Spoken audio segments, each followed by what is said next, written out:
Son las 2 de la tarde con 3 minutos y en este momento, en unos segunditos, pasamos ya a la mesa en la que ya están presentes Temoris Greco. Temoris, buenas tardes. Hola, Julio, Arnoldo, qué gusto, y nuestro gurú coahuilense, ¿qué onda? ¿Dónde anda? Está ahorita recopilando información para venir y traerla fresquecita en unos minutos más, Temoris. Excelente. Arnoldo Cuellar, buenas tardes. Hola Julio, hola Temoris. Pues yo vengo hoy a informarme más que a opinar, porque dije, Arturo trae la película de Coahuila. Sí, pues sí, pero ha de estar recolectando los últimos detalles para venir y dar su conferencia magistral. Oye, ¿qué pasó, Arnoldo? ¿Con qué? Hoy no viniste de azul panista, ¿por qué? Un verde seco, más bien. O sea, ¿qué? Oye, ya vamos a hacer espero que Arturo también traiga la del grupo y ya podemos salir a cantar. Cambia con los tiempos. Si yo les fallé un poquito y me quité la camisa cuadrada, no sabía. En un ratito más que se descuiden me la pongo para estar a tono. Se nos olvidó avisarte. Sí. Bueno, estrenando producción, ¿no, Julio? Ahí la cortinilla atrás, todo muy bien. Sí, cortinilla y todo. Creo que aprovechaste las vacaciones. Pues sí, hicimos algunas cosas de esas, luego ya pudimos grabar la versión de Bella Ciao, que es una versión que hemos tenido mucho tiempo como distintivo musical, pero no la podemos tocar por derechos de autor de interpretación, aunque el autor español Nacho Mastretta, que es quien nos había cedido el derecho para usarla, él sigue en la misma, pero por cuestiones comerciales no se pudo y aprovechamos para una versión muy padre que incluye una versión de jazz huasteco, con Bella Ciao en jazz a ritmo de son huasteco. Entonces, a ver qué sale. En fin, pero bueno, Arnoldo Cuellar, ¿cómo ves el tema? No me vayas a decir que como no usas el metro, tú no sabes qué onda con la grilla. No, últimamente que he estado en la Ciudad de México me era muy práctico. Abandoné el Uber y desde el día que tuve que ir y había una carrera del Checo Pérez y no se podía llegar a ninguna parte, la Fórmula 1, de metro, mano. Y bueno, indiscutiblemente es un gran sistema de transporte que sí se ha avejentado, Julio, pero ya quisieran muchas ciudades del país tener algo parecido mínimamente, ¿no? Sí. Arnoldo, ¿y qué opinas de lo que está pasando en términos políticos, sobre todo con la figura de Claudia Sheinbaum? ¿Crees que hay un sabotaje que trata de boicotear, obviamente, sus pretensiones presidenciales? ¿O crees que hay una acumulación de fallas en el mantenimiento e insuficiencia presupuestal? ¿Qué opinas? Mira, visto muy a la distancia y sí, sin mayores elementos. Ya Hola, está ahí Arturo Rodríguez. Ya moderen, por favor. Ya la libramos hoy, Temoris. Sí, ya la libramos. Ya. Arturo, buenas tardes. Nos ponen a opinar de Coahuila. Yo sé de Coahuila menos que del metro, ¿eh? Buenas tardes, Julio. Buenas tardes, Arnoldo Temoris. Hola. Estuve defendiéndote aquí lo más que pude, Arturo Rodríguez, porque sí estaban aquí ya diciendo que en cuanto llegaras, conferencia magistral sobre Coahuila y que los demás íbamos a quedarnos callados. Así es que ve juntando tus caniquitas coahuilenses, Arturo. Oye, Coahuilencemos la mesa. Oye, Arnoldo, no seas gacho, o sea, también Coahuila también existe, ¿qué onda? Sí. Arnoldo, sobre el metro y Claudia Sheinbaum, por favor. Mira, no creo que sea ajeno a muchos otros fenómenos políticos que estamos viviendo, que es la acumulación de un desgaste y de problemas ahí de mucho tiempo. Digo, el sistema de transporte tiene sus añitos, ¿no? Que van a ser más de 50. Y requiere una inversión permanente. Es el tráfico que tiene, la cantidad de gente que lo utiliza debe ser también un motivo pues de desgaste. Creo que ahí vemos esto que le pasa en muchos ángulos de gobierno a Andrés Manuel López Obrador. Sí se encontró un país desvencijado, una Ciudad de México, independientemente de que la izquierda pues haya gobernado durante mucho tiempo la Ciudad de México, creo que tiene enquistamientos como este sindicato que no obedece precisamente a esa línea y el mantenimiento de una estructura que acumula tanto desgaste pues debe ser considerablemente superior a lo normal. Por ejemplo, la pandemia pudo haber sido aprovechada ante la baja del ritmo con el que se desempeña el sistema de transporte colectivo para darle una revisada en serio. Y también no podemos ser ajenos a que hay ahí un clientelismo, hay una caja chica también de los gobiernos, pues en su momento del PRD, y todo esto debe generar un enorme nudo de conflictos al interior. Pero esto ya le tocó que le estallara en las manos a Claudia Sheinbaum, y ella es la responsable. O sea, nadie puede hacer campaña política ofreciendo que va a ser la solución para los problemas que ha construido ahí una clase política anterior, y luego llegar y echarle la culpa permanentemente, ¿no? Que es un poco también lo que le pasa a Andrés Manuel López Obrador. Ya lo habíamos dicho aquí, que la mejor campaña de Claudia debía ser la correcta administración de la responsabilidad política que adquirió. O sea, yo me imagino que para alguien que tiene vocación política y vocación de servicio, ser el jefe de gobierno de la Ciudad de México es un logro tan importante, así como la presidencia de la República. Es la mayor concentración urbana, de capital, la ventana de este país, el escaparate más grande, ¿no? Y llevarlo por buen puerto, como ha sido en buena medida, pues el capital político de la izquierda se ha acumulado mucho en muchos aciertos de gobierno en la Ciudad de México. Creo que a la larga es lo que les ha permitido tener la oportunidad de gobernar el país. Pues es deplorable no desperdiciarlo un poco por estas giras, casi diría yo, foxistas, ¿no? De fin de semana, de andar recorriendo el país.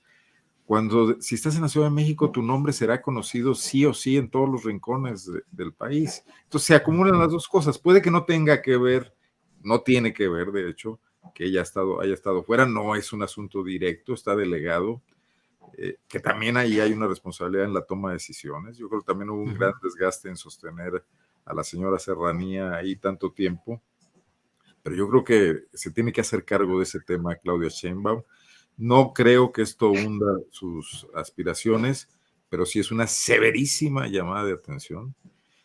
El sabotaje, no tengo elementos más que lo que ellos dicen, pero creo que incluso si fuese cierto, pues ¿dónde está la inteligencia policial del gobierno de la 4T en la Ciudad de México y en el gobierno de la República, ¿no? Como para que tan fácilmente pudieran colocarle esos cuatros. Y luego además, pues se me hace un pretexto muy diazordacista, ¿no? También tratar de ocultar con el velo de la conspiración problemas estructurales más profundos. ¡Sas, Arnoldo! Muy bien. Digo, muy bien tu comentario, gracias. Tomando en cuenta que estoy en el cubilete donde no hay metro ni por asomo. Sí, así así es. ¿Qué tienen ahí? ¿Un teleférico? ¿O qué tienen para ir a algún...?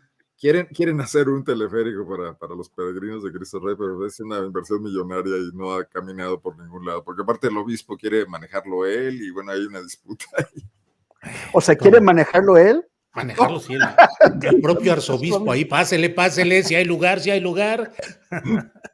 Temoris, ¿cómo ves el tema de veras el Metro de México? Ha sido un ejemplo, ha sido muy bueno, muy buen servicio, buen mantenimiento, buena conservación durante mucho tiempo. Temoris, tú que has viajado tanto, ¿cómo has visto el Metro de México en relación con otros metros de otros países? Por un lado, ¿y qué opinas, pues, del tema de lo que está sucediendo ahí y la figura de Claudia Sheinbaum? Bueno, el metro tenía la ventaja de que era uno de los más modernos del mundo por mucho tiempo, ¿no? O sea, cuando tú ibas a Berlín o ibas a Londres o veías el metro de Madrid, que todavía pues están con ruedas metálicas sobre rieles y que sonaban y que todo eran unos chillidos espantosos, pues tú decías, wow, qué gran ventaja tener un metro con estas ruedas neumáticas, con estas ruedas de goma que tiene un transitar no solamente mucho más silencioso, sino más suave, no tan violento como aquellos, pero se deja sentir la vejez. Y hace rato estaba escuchando a una analista que ella decía que no había caído el presupuesto, que era mentira, y que, por ejemplo, en la pandemia, pues sí cayó, pero que es normal porque había menos gente. Pero yo estoy de acuerdo con lo que dice Arnoldo. Esa era una oportunidad para meterle, para meterle mano, precisamente porque, porque la operación diaria no requería una inversión tan alta y entonces se podía derivar parte de ese presupuesto a atender pues la vejez del sistema. La línea 1 solamente empieza a renovarse a partir del escándalo de la línea 12 y del incendio del centro de control. Pero requiere muchísimo más que eso. O sea, para sostener un sistema como este realmente tienes que meterle a mantenimiento, a renovación, muchísimo más dinero. Ahora, aquí estamos perdidos. O sea, es como decisión de uno, de una cuestión de fe, decir si hay sabotaje o no hay sabotaje, porque no tenemos los datos, porque todo lo que hay es lo que dicen unos, pero también las cosas que está dejando soltar el gobierno de la ciudad, que está, las piezas de información que van soltando sin afirmar, lo están llamando fenómenos atípicos o hechos atípicos, para no llamarlo sabotaje, pero no lo llaman sabotaje porque no tienen los elementos para demostrarlo. Que agarren a una señora que aventó unas aspas que son de plástico, por cierto, las de la lavadora, como las de cualquier lavadora, pues eso, a mí no me queda claro que esa señora tuviera la intención de provocar algo. O sea, eso tiene que ser, falta por ser demostrado. Nadie sabe si hay sabotaje o no, excepto aquellos que, si es que lo hay, que lo hicieron. Pero nadie puede afirmar hay sabotaje, de la misma forma en que nadie puede afirmar no hay sabotaje. Esto eventualmente yo creo que quedará claro cuando el gobierno o la fiscalía diga, aquí tenemos los elementos que demuestran el sabotaje, o finalmente presenten otra. Pero eso tiene que estar demostrado, y decir una cosa o la otra es irresponsable. Ahora, si lo está habiendo, pues es que sí estamos viviendo un enrarecimiento del ambiente político y en general del ambiente en la vida del país. Un enrarecimiento que tiene que ver con una sucesión presidencial adelantada que el presidente decidió adelantar, con una competencia que cada vez se está poniendo más fiera adentro de Morena, pero también con una oposición que cada vez está más soliviantada y que al mismo tiempo no logra constituir una alternativa creíble. Entonces, ¿quién puede, o sea, puede hacer que la oposición tenga, o alguien, no diría que la oposición en general, diría que algunos intereses desde la oposición quisieran interferir en el proceso para favorecer o para desgastar a la 4T? Sí, podría ser. ¿Podría ser que alguien adentro de Morena también quiera hacerlo? También podría ser. Puede ser que alguien que no sea ni de la oposición ni de Morena, solamente a río revuelto, ganancia de pescadores y algunos intereses ajenos a unos y a otros quieran generar esta desestabilización. Lo que sí me parece gravísimo es que una mujer de 18 años que iba tranquilamente en el metro, en un instante se vio aplastada y perdió la vida. Sí. Y que aquí hay alguien responsable. Y queremos que encuentren a la persona correcta. Si es un problema de negligencia, tiene que haber responsabilidades porque no se vale. Y si es una cuestión de sabotaje, porque una cosa es la negligencia que no es intencional, y otra cosa es el sabotaje que sí es intencional y que revelaría un desprecio total por las vidas de las personas, por las vidas de los usuarios y las usuarias del metro. A mí lo de Yaretsi me parece escandaloso, me entristece mucho, me horroriza. Y sí necesitamos que la Fiscalía de la Ciudad de México encuentre a la persona o las personas responsables de esa muerte y también para evitar que haya más. Bien, Temoris. Maestro Arturo Rodríguez, no sé si continúa usted con estas interpretaciones políticas sobre la Ciudad de México que ya han dado Arnoldo Cuéllar y Temoris, o empieza usted con su cátedra magistral sobre Coahuila, que estamos aquí todos pendientes de a ver qué nos va a decir. ¿Qué prefiere? ¿Hablar ahorita de la Ciudad de México, Claudia, el metro? Hablar ahorita o callar para siempre. Sí, o le quieres entrar directo ya a lo de Coahuila, No, que estamos todos ansiosos por saber. Mira, yo nada más creo que pues es muy claro, tanto con Arnoldo como con Temoris, la posición por demás coincidente de mi parte, en el sentido de que no hay elementos para decir que son accidentes, para decir que fue un sabotaje. Sin embargo, me parece que es pues quizás un momento tan políticamente intenso el que se vive en este país desde hace tiempo, yo creo que desde 2018, que abre la posibilidad para deslizar este tipo de justificaciones, explicaciones o enrarecer todavía más una situación que a todas luces perjudica a la jefa de gobierno.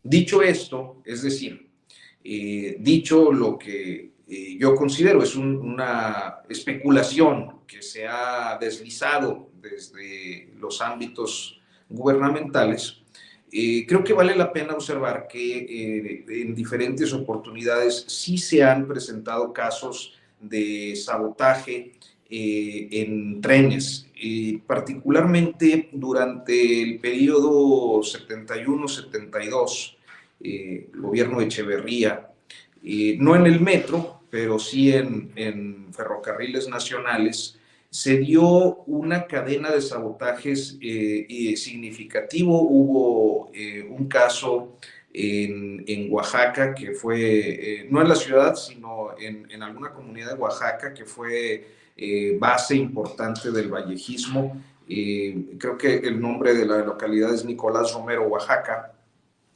Hubo otro sabotaje importante en la Ciudad de México en movimientos de patios, con varios trabajadores lesionados. Hubo otro en vías de Chihuahua. Y finalmente, pues el episodio tremendo del 5 de octubre de 1972 del trenazo de Puente Moreno. ¿Qué es lo que ocurrió con ese caso? Que, bueno, nosotros en el Coahuilense realizamos todo un documental y una serie de trabajos de investigación. Pues que sencillamente, como suele ocurrir con los casos de muy alto impacto en este país, nunca se pudo conocer la verdad de los hechos. Y la verdad de los hechos, pues, exponía o planteaba diferentes líneas de investigación. Estoy hablando del accidente del 72, donde oficialmente murieron unas 300 personas, extraoficialmente, pues, se estima que pudo haber sido o superado el millar en un accidente, en un descarrilamiento de un tren. Tren peregrino le decían, porque venía de la festividad religiosa de Real de 14 San Luis Potosí hacia Saltillo y Monterrey, que es donde pues radican muchos peregrinos de este culto, de esta tradición o fiesta religiosa. Y creo que era es decir, creo que es válido observar que entre esas líneas de investigación pues estaba el sabotaje de un sindicato charro que estaba inconforme con la Dirección General de Ferrocarriles Nacionales de México, pero también con un propósito político del momento, que era responsabilizar de estos accidentes a los grupos vallejistas, a los grupos pues de izquierda dentro del sindicato, porque a finales del 71, durante este momento de las amnistías echeverristas, cuando salen de la cárcel los muchachos del 68, le dan también amnistía a Demetrio Vallejo, a Valentín Campa, pero Valentín Campa se desmoviliza y trata de articular un proceso más político que de lucha sindical, mientras que Demetrio Vallejo empieza a recorrer el país tratando de reorganizar el movimiento ferrocarrilero, pues de orientación izquierdista o como parte de uno de los trabajos del Partido Comunista, pues. Y bueno, pues llega el accidente del 72 y lo que ocurre es que se tapa todo. Sí. Entonces ya no supimos, pero a mí me ha llamado mucho la atención tener tan fresco este episodio de nuestra historia que cumplió 50 años el pasado 5 de octubre, porque las líneas de investigación o las hipótesis eran las mismas. Falta de presupuesto y trenes viejos era una de las comunes. Impericia o inclusive la más difundida fue que los conductores, maquinista, garrotero, etcétera, iban en estado de ebriedad y traían ahí una fiesta con trabajadoras sexuales en la máquina. Y tercero, el sabotaje. O sea, son estas líneas que nunca se agotaron. El gobierno echeverrista tapó todo, inclusive documentamos que hay cajas perdidas en el Archivo General de la Nación sobre ese episodio y sobre otros episodios que antecedieron el caso de Puente Moreno, y que a final de cuentas lo traigo a cuento porque me parece que una de las cosas en las que uno tiene que ser muy insistente desde el planteamiento periodístico como también desde la posición ciudadana que está observando un asunto tan importante, es que las cosas no pueden quedar nada más así, entre hipótesis, teorías de conspiración, deslices informativos y ocultamiento. O sea, aquí es fundamental que se llegue a la verdad y si fue un sabotaje, pues hay que llegar a los responsables porque habremos de entrar en otra discusión sobre las terminologías jurídicas, pero este sabotaje concretamente de la línea 3 nos llevaría a pensar casi en un acto de terrorismo, ¿no? Si hay una conducta persistente de sabotajes que ponen en riesgo o cobran más vidas humanas, pues estaríamos ante un acto de terrorismo interno aparentemente, que sería pues quizás uno de los episodios más oscuros de la política de los últimos años. Y por otra parte, si no es eso, pues que se asuman las responsabilidades políticas administrativas que haya en el asunto. Bien, Arturo.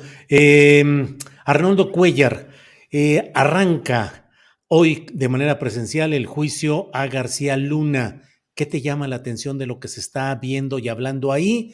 Hay mucho la percepción de que podrían darse datos, declaraciones que podrían incriminar o señalar negativamente tanto a Vicente Fox como a Felipe Calderón. ¿Qué opinas de lo que va sucediendo hasta estos momentos? Que apenas está la definición del jurado y todo, pero las expectativas que se tienen respecto a este juicio contra García Luna. Arnoldo. Creo que son muy altas las expectativas para lo que finalmente terminará pasando. Y el antecedente pues, es el juicio del Chapo, ¿no? Incluso las versiones de algunos de los testigos, que se presume que son testigos protegidos, algunos de ellos connotados narcotraficantes, en su momento también extraditados, pues por ese mismo hecho van a ser cuestionadas, ¿no?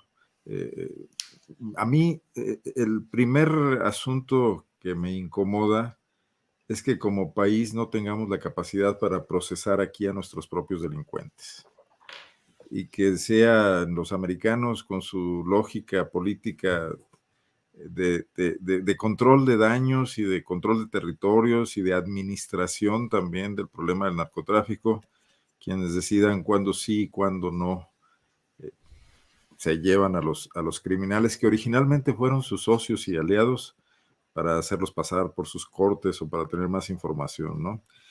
Y no lo digo solo por García Luna, en el mismo caso de Lozoya o antes de Rosario Robles, queda en evidencia la incapacidad del sistema penal mexicano para luchar contra la corrupción, ¿no?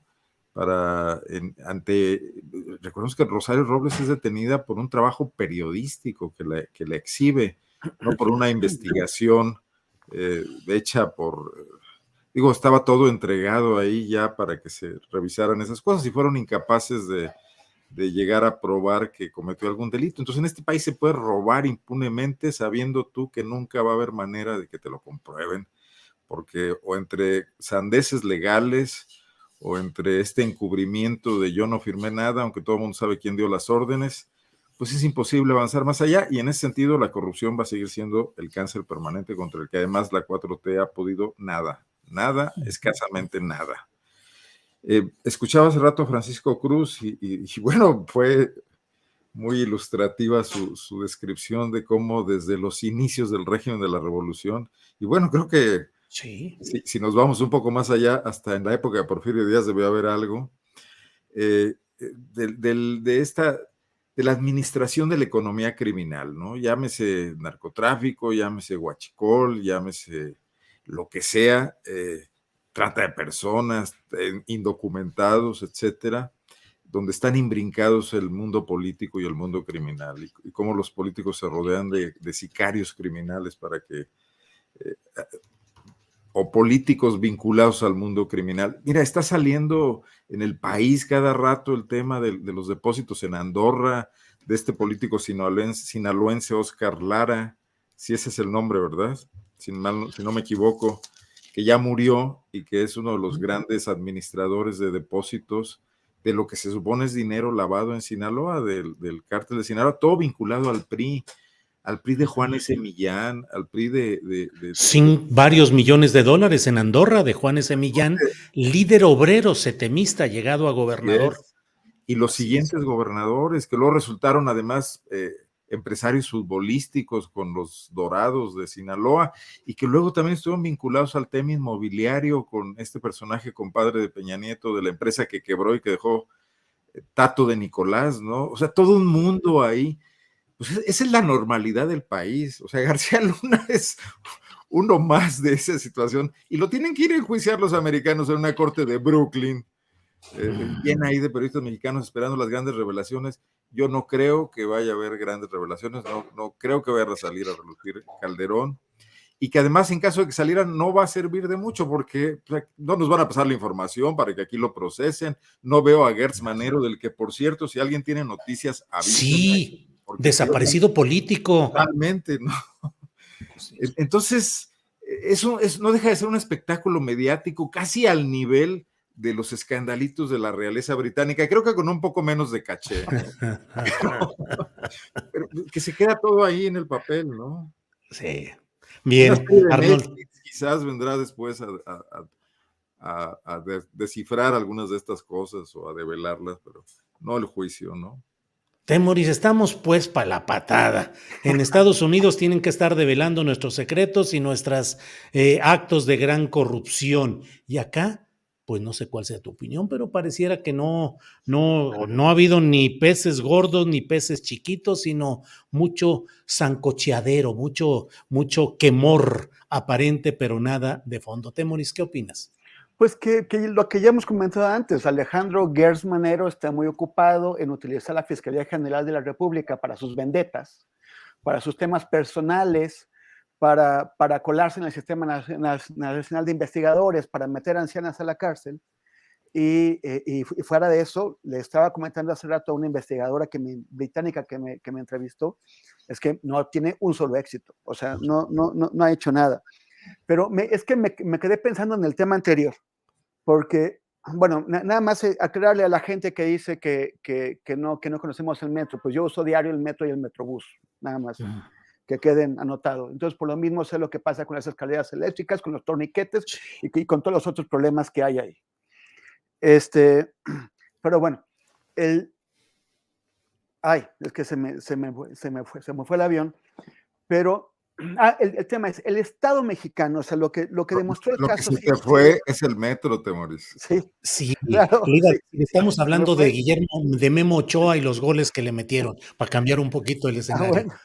Temoris. No, lo que demuestra el caso Ciro Gómez Leiva y la velocidad con la que detuvieron a los primeros 11 integrantes de la banda que atentó contra él, y luego al tirador que lo fueron a hallar hasta un pueblo de Michoacán. es que el Estado mexicano, o al menos en la Ciudad de México, cuando quiere puede. Tiene recursos y los puede desplegar extensivamente para llegar a detener a quien del Estado quiera. Estoy viendo gente que dice, aquí que está escribiendo en el chat, que bueno, si no ven los incidentes, no sé qué, y no concluyen que hay un sabotaje, entonces no quieren ver o están seguramente con la mafia del poder. Es que así no se hacen las cosas, así no se llegan a las conclusiones, suponiendo cositas y juntándolas nada más porque sí. Si hay sabotaje, la Fiscalía de la Ciudad de México lo podrá demostrar porque tiene los recursos y porque le interesa, porque también encontraron a los atacantes de Gómez Leiva porque les interesaba encontrarlos. Y ahora les interesa demostrar el sabotaje. Si lo demuestran, que hace falta, si existe, tienen que demostrarlo. Y es en interés de todos. Pero estar sospechando, especulando, inventando conexiones, eso, perdón, no es para espacios donde se quiere ser serios, donde queremos ser serios en el análisis. El Estado, la Ciudad de México, tiene los recursos para encontrarlos, que los encuentren y que lo demuestren. Eso por un lado. Ahora, el caso de Genaro García Luna, pues deben estar temblando muchos. No solamente Calderón y Fox, yo creo que él vive en otro planeta, entonces le da igual. Pero Calderón, pues muy prudentemente fue invitado a España, ¿no? Y escapó. Parece que España e Israel ya son los refugios favoritos para nuestros criminales. Sí. Los que son presidentes se van a España y los que no son presidentes se van a Israel, que está más lejos. Sí. Pero o sea, finalmente están ahí, pero sí queremos saber, o sea, conocer todos los cómplices, no solamente a Calderón. O sea, toda la gente que ha estado involucrada a eso, y es destapar una olla llena de ratas. Es que si empieza, o sea, el pacto de impunidad del cual Alejandro Gertz Manero es gran defensor, el pacto de impunidad funciona no agarrando a nadie, porque si empiezas a agarrar gente, tiras de los hilos y llegas a otros. Por eso también invirtieron tantos recursos del Estado mexicano y todo su prestigio en ocultar o en fabricar una verdad alterna de qué es lo que pasó en Ayotzinapa. Y también me hago eco de lo que te dijo Julio el otro día, Jesús Esquivel, sobre que a él le gustará saber quiénes son, o sea, no solamente quiénes le dieron contratos a García Luna, sino a quién billeteaba García Luna. A esos periodistas y medios de comunicación que se prestaron a los juegos, que fueron cómplices en esta maquinaria mafiosa que tuvo a todo México, a todo su pueblo en peligro, mediante la construcción de narrativas de ocultamiento. Yo creo que va a salir lo de esta telenovela o serie extraña que García Luna contrató con Televisa, que puso nuestros impuestos a pagarle a Televisa para inventar una serie para tele que además fue un fracaso, o sea, nadie la vio. Pero queremos saber a quién billeteaba. Hay gente que piensa que entre periodistas no deberíamos estarnos checando unos a otros, o sea, que perro no come perro. Yo soy totalmente de la idea contraria. A mí me parece que si aspiramos a tener un mejor periodismo, tienen que quedar evidenciados y al menos, si no penalmente, porque es muy difícil, sí socialmente tener una sanción a aquellos que han participado en tener a este pueblo sometido a la parva de corruptos que nos han estado jodiendo siempre. Temores. Bien. Arturo Rodríguez, son las 2 de la tarde con 37 minutos. Tengo la obligación como disque moderador de esta mesa de decirte que ya le entres a lo de Coahuila, por favor, porque si no, nos vamos a ir de aquí y no nos vas a decir la neta camioneta de lo que está sucediendo en Coahuila. ¿Cómo va Coahuila? ¿Cuáles son las broncas que hay ahí? ¿Por qué el PT y el Partido Verde finalmente no llegaron a la unidad que Morena sí consiguió en 20 candidaturas a gobiernos de otras entidades? ¿De veras hay enojo y pleito contra Ricardo Mejía Verdeja, o es un plan con maña el que hay ahí, y Lenin Pérez Rivera, el candidato del Verde, va a declinar por alguien? Muchas preguntas. Entonces ya no nos hagas esperar, Arturo, por favor, échale. Todo lo demás fue comentario telonero, Arturo. Sí, teloneros, fuimos teloneros para la conferencia magistral. Ya estamos aquí puestos. Bueno, no hablaré entonces de García Luna. No, mira, yo creo que lo has estado registrando muy bien. Ayer tuviste, bueno, has tenido a lo largo de estos meses a los diferentes aspirantes a las precandidaturas que finalmente se formalizaron el viernes, después de una semana muy intensa de desacuerdos entre las oposiciones. O sea, el resumen de la semana yo lo plantearía así: fue que tuvimos como primera noticia que Evaristo Lenin Pérez Rivera, quien venía construyendo una coalición de su partido local UDC con Movimiento Ciudadano, pues llega a un punto de no retorno con Movimiento Ciudadano la noche del lunes. Y el martes se anuncia que está en diálogos con el Partido Verde. ¿Por qué? Pues yo lo atribuyo a dinámicas locales, más que a lo que estaba pasando en el nacional. Porque fundamentalmente el Verde desde diciembre había dicho que se iba solo por Estado de México y Coahuila, y al último me parece que las posibilidades amplias de ganar el Estado de México pues llevan a Mario Delgado a amarrar Estado de México, también bajo una dinámica local intensa, y pues ni modo, dejar que Coahuila se arregle entre el PT y el Partido Verde, que no llegan a un acuerdo. Se consolida la coalición con Unidad Democrática de Coahuila, que para quienes no lo sepan, pues es un partido importante en la medida en la que suele ser cuarta fuerza electoral.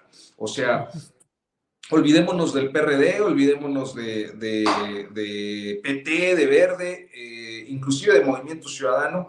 La Unidad Democrática de Coahuila suele tener una base de votantes que anda por ahí de unos 30 a 40 mil votantes, lo que le permite conservar algunos municipios o gobernar algunos municipios, digamos, de tamaño medio, importantes pues para un proceso electoral, como lo es la fronteriza Ciudad Acuña, y en esta ocasión el municipio de Musquis, en la región carbonífera, pero que eventualmente tiene una presencia importante para gobernar algunos otros municipios como Nueva Rosita, San Juan de Sabinas o Sabinas, entre otros. Entonces... Oye, Arturo, ¿pero todo esto termina favoreciendo al PRI y al moreirismo? Pues mira,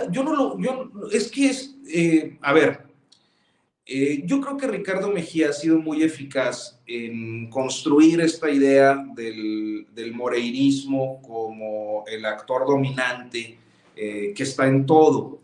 Yo creo que cuando los sexenios terminan, las clases políticas se van realineando, y ciertamente hay algunos actores políticos que han sido o son cercanos a los Moreira, pero también hay una dinámica del gobierno. Entonces, como que ha sido un buen argumento discursivo. Voy contra los Moreira, pero los Moreira, en sentido estricto, son un tanto cosa del pasado, ¿no?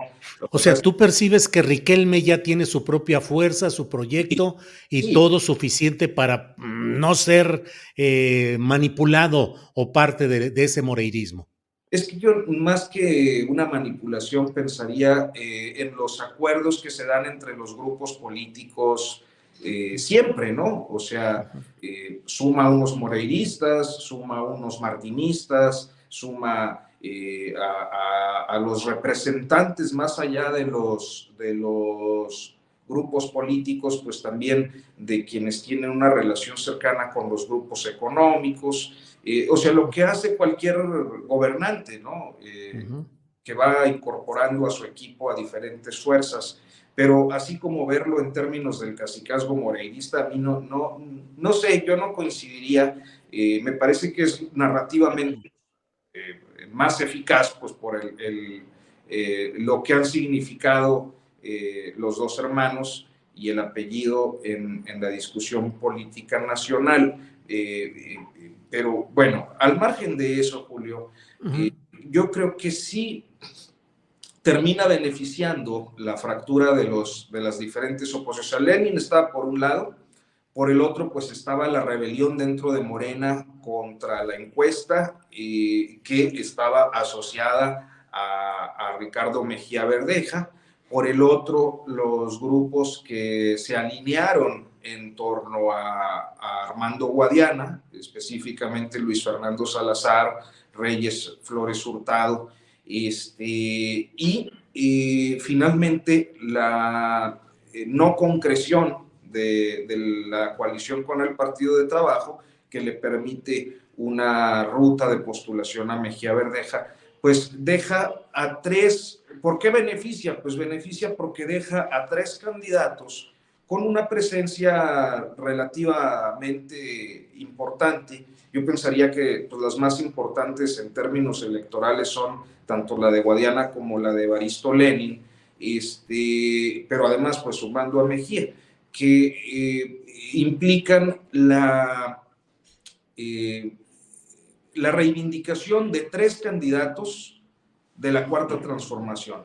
¿Esto qué quiere decir? Que, pues en mi perspectiva, hay una fragmentación del voto López Obradorista en este momento. La película puede ir cambiando con el paso de las semanas, pero en este momento está fragmentado.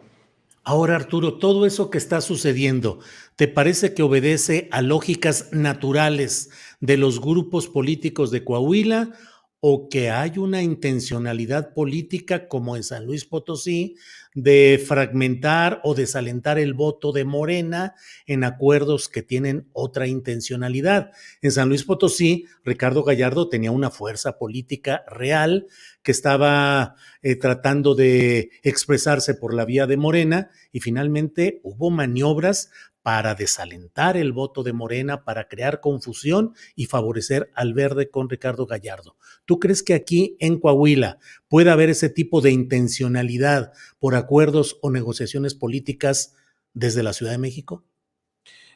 Pues considero que no, básicamente por un elemento que ha sido el posicionamiento del presidente López Obrador el viernes y el lunes. Un posicionamiento que pues no se dio en el caso de San Luis Potosí como primer elemento. En elementos ya más directamente relacionados con pues la operación electoral, yo creo que una de las cosas que logramos ver en imágenes que se captaron, en documentos y en testimonios, es que una parte significativa de la estructura de bienestar, conocida como los servidores de la nación, estuvo haciendo la operación política a favor de Ricardo Gallardo, y yo no creo que esa posibilidad esté en estos momentos o sea viable en el caso de Coahuila.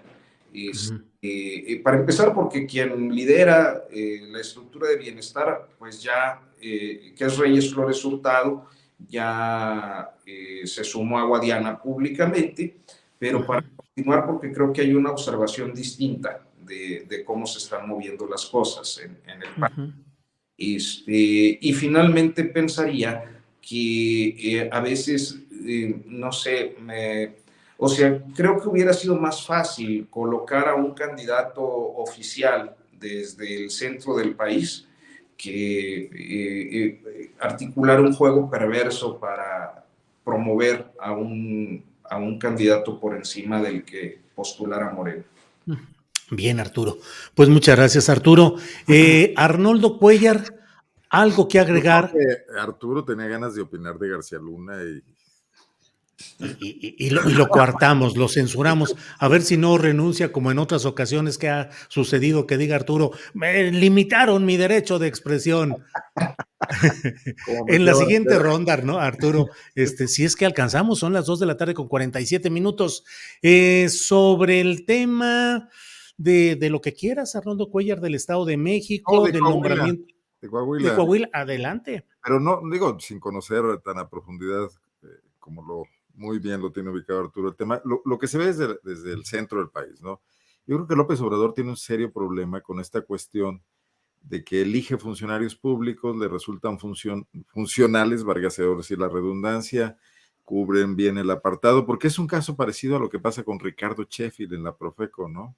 Y luego ellos creen que esa es una especie de bendición y que de alguna manera están en el ánimo del presidente y que eso los avala para otras aspiraciones, que aquí se vio claramente pues que no era el caso. O sea, López Obrador contrató a un subsecretario de seguridad, no un precandidato a Coahuila. Y bueno, y Mejía Verdeja, perdón, ando cambiando el apellido, en ese historial parece que es un político muy caprichoso, muy de rupturas, pues hace esto de que ni siquiera se despide, como dijo López Obrador, ¿no? Pero me parece una lección interesante para lo que puede pasar en Guanajuato. Por más cerca que estés del presidente, si no la cuadras bien tu imagen pública, tus encuestas, tus relaciones con Mario Delgado, etcétera, pues puede que no resulte. Ahora, me parece también muy normal lo que está ocurriendo en Morena. Morena es un movimiento que no termina de cuajar el partido político, tiene diversas expresiones por regiones, por estado, a nivel nacional, ahora más con las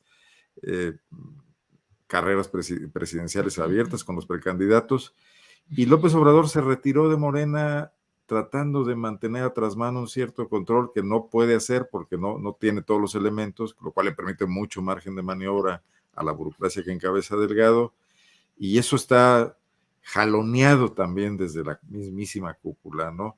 Entonces yo sí veo que esto también presenta un antecedente importante para lo que pueda pasar en la sucesión del gobierno federal. Bien, Arnoldo. Temoris, el tema que quieras abordar en esta intervención postrera, está el Estado de México, está Coahuila, está el tema de la tesis de la ministra Esquivel, de todo queda ahí pendiente. Temoris, lo que desees. Tu micrófono. Está bien, ¿no? Sí. Ahí está bien, ahí está bien. Ajá. Ahí está. Sí, es que creo que me habían silenciado desde allá. Es que andamos ahora censuradores. Sí, sí, no, También Arnoldo, tremendo. mira, Arnoldo tú lo pusiste. Me voy a ir con Leo. Órale, ándale, Es, Temoris. bueno, sobre Mejía Verdeja, qué mal papel está jugando, ¿no? O sea, su mujer hizo esta carta de echarle la culpa al presidente de que le había prometido, o sea, no importa ningún mecanismo de selección más o menos democrático, o sea, digo, sin validar las encuestas, pues por lo menos pretenden que se trata de eso. Y la señora indignada como Mejía Verdeja porque no tuvieron el dedazo presidencial y ganó el otro señor. La verdad es que entre Guadiana y Mejía Verdeja, pues ninguno, o sea, a ninguno le voy. Pero qué mal el papel, porque además se quedó colgado ya Mejía Verdeja, él pretendía, todavía está simulando con su rollo de yo no me pertenezco, que es así, bueno, cómico, Sí. pues simulando que es el candidato de Andrés Manuel y ya el presidente le dijo, ni el adiós diste, ¿no? Ni el hasta luego. Creo que es bastante mala jugada la que está haciendo Mejía Verdeja, de desesperación, como si fuera su último sexenio, su última oportunidad. Entonces, pues eso va a tener consecuencias para el PT, que qué bueno que las tenga. Ese es un partido, pues, como el Verde, un partido rémora que no debería existir, como el PRD, pero que además vive del presupuesto público que sacan de nuestros impuestos. Pero bueno, finalmente ahí están ya y pues ya el priismo debe estar muy contento porque todo pinta que van a mantener al menos ese estado, el estado de Coahuila, que va a ser el único que no ha cambiado de partido gobernante en más de un siglo, si es que se cumplen las expectativas de que Delfina gane en el Estado de México. Bien, Temoris, gracias. Arturo Rodríguez, pues te toca la parte final de este programa y tienes lo que quieras decir para que no me echen aquí la bronca de que te estoy censurando sobre lo de Genaro García Luna y demás. No, está bien, el caso de Coahuila es muy interesante por lo que pasó con las oposiciones. O sea, yo no tengo favorito en lo personal, los conozco a todos, he hablado con todos como reportero y creo que más o menos se pueden entender algunas lógicas políticas de lo que sucede. En el caso del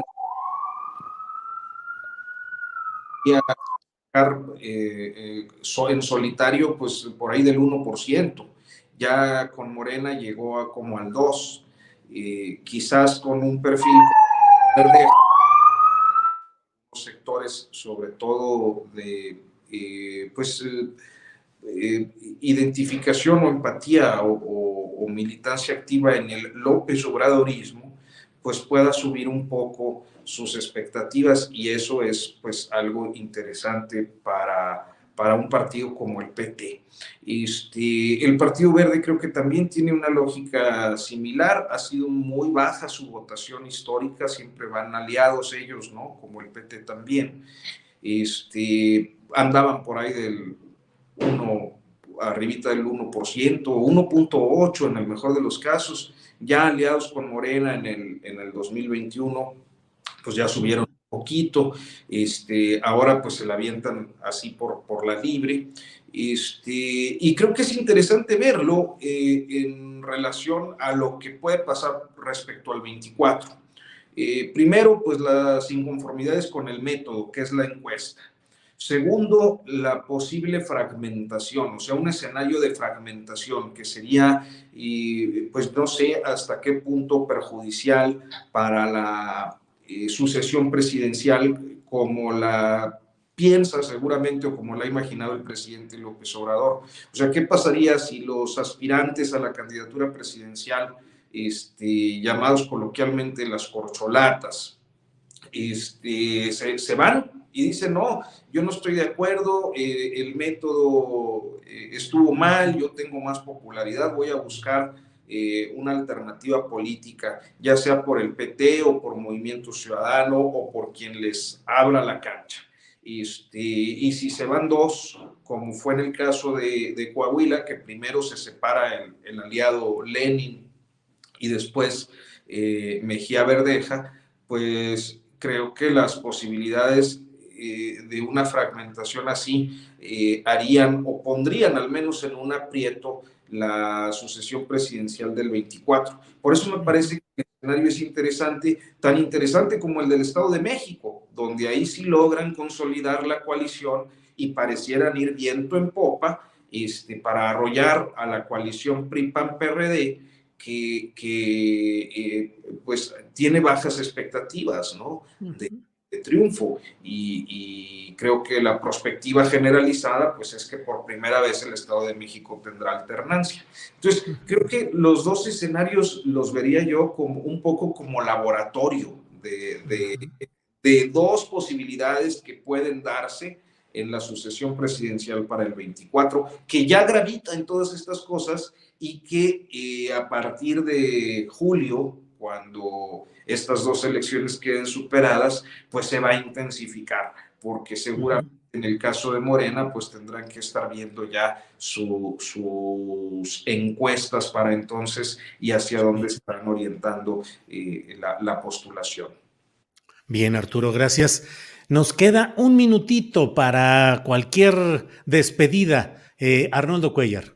Dos comentarios de corte académico. Que dos minutos. Sí, yo dije 2 minutos. Está bien, 2 minutos, pues, para que no esté diciendo que aquí censuro yo.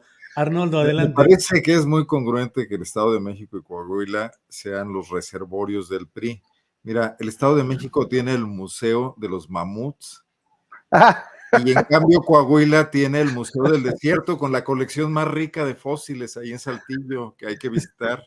Entonces Exactamente, entonces bueno, pues Arturo, ¿se la puedes revirar a Arnoldo diciéndole que hay las momias en Guanajuato, lo cual podría también. Y en eso estamos con los panistas, ¿no?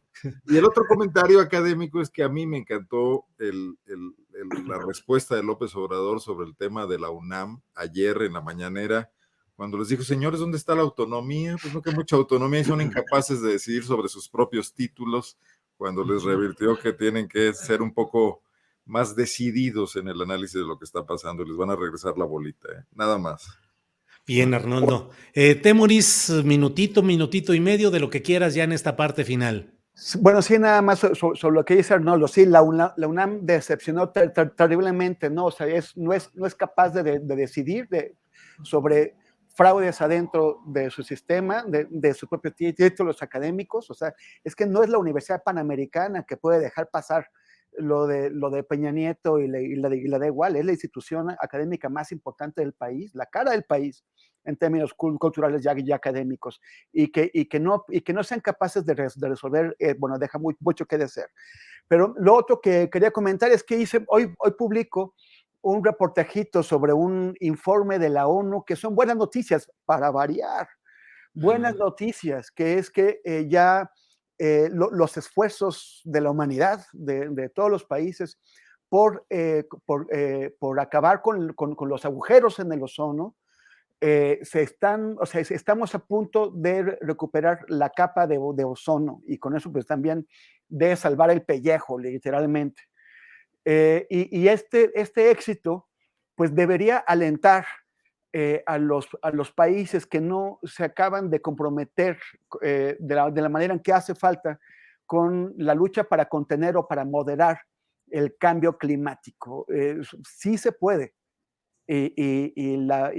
Lo de la capa de ozono, en lo que, por cierto, tuvo un papel crucial un gran mexicano, el único premio Nobel que tenemos en el área de ciencias, que Mario Molina, ya fallecido. Él y su colega recibieron el premio Nobel por sus investigaciones sobre la capa de ozono. Ellos fueron los que encontraron los datos que permitieron que la humanidad se pusiera de acuerdo para acabar con las sustancias, con los clorofluorocarbonados que lo dañaban. Entonces, pues hay que aplaudir este triunfo de todas y de todos y tomarlo como ejemplo. O sea, sí se puede. Y gracias, por cierto. Bien, Temoris. Bien, Arturo Rodríguez, la parte final, minutito y medio, por favor. No, pues ya después de una cosa tan trascendental como el futuro de la humanidad, ¿ya qué puede decir uno?